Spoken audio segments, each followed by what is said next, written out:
La période estivale arrive et cela signifie pour plusieurs les vacances. Lors de ces moments, dois-tu arrêter de créer du contenu? Je réponds à la question dans les prochaines minutes. Les médias sociaux en affaires est ton rendez-vous hebdomadaire pour en connaître davantage sur les différents réseaux sociaux et les plateformes de création de contenu dans un contexte d'affaires.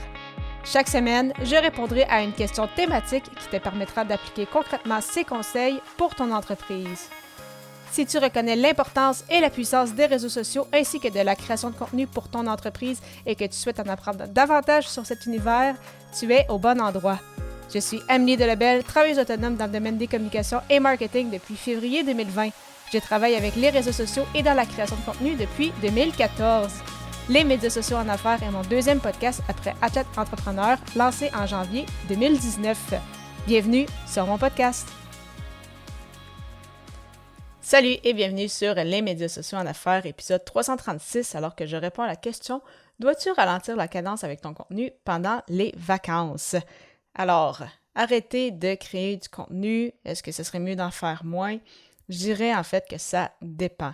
Quel est ton horaire? Quelles sont tes disponibilités? Comment tu te sens? Donc, c'est vraiment important quand même de prendre tout ça en considération. Bien évidemment, dans un monde parfait, tu continuerais, même de préférence avec la même fréquence habituelle, parce que justement, comme beaucoup de créateurs de contenu prennent une pause, ça te donne plus d'opportunités de te faire voir et de rester dans la tête des gens avant leur retour au travail. Et peut-être même qu'il y a des gens là-dedans qui sont des décideurs qui ne sont pas nécessairement en vacances ou qui vont prendre des vacances plus tard, justement, pour éviter le rush des vacances avec tout le monde. Donc, vraiment... c'est ça. Dans un monde parfait, ça serait bien de continuer, puis peut-être même que ça te permettrait d'obtenir des contrats, des clients ou autres.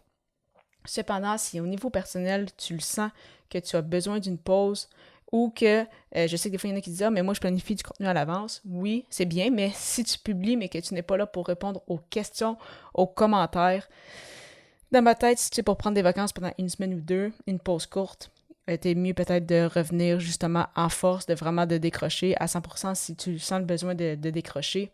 Et de revenir, c'est ça, après une semaine ou deux, donc en ton retour de vacances pour justement repartir à neuf, repartir en force, plutôt que de planifier du contenu, mais finalement juste répondre aux gens 2 semaines plus tard.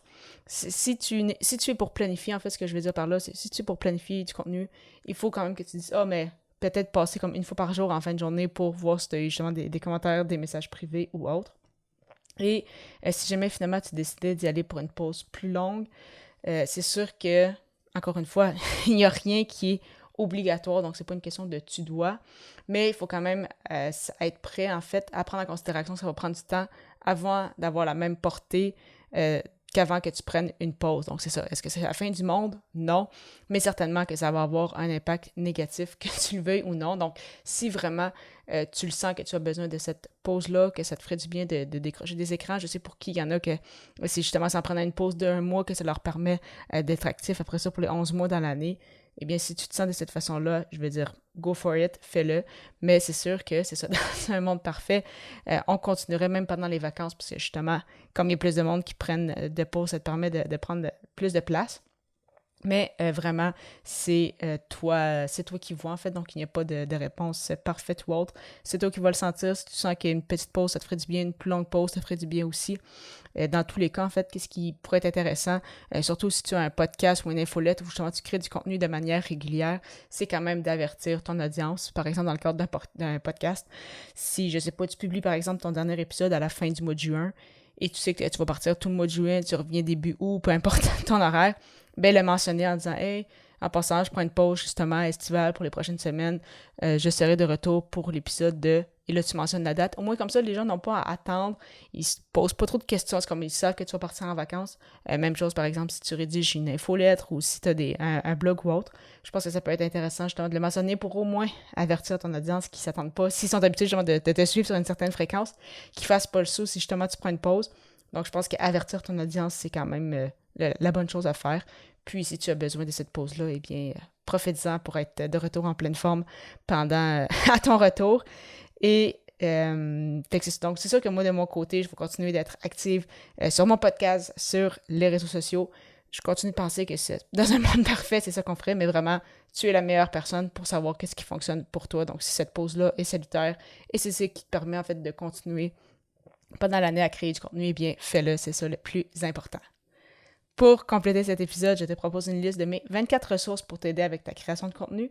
Pour la télécharger gratuitement, simplement te rendre au ameliedelbel.com/ressources, ressources avec un S. J'ai déjà hâte de te retrouver à l'épisode 337 alors que le sujet sera « Quels sont les éléments auxquels faire attention avec ta stratégie de contenu? » À très vite!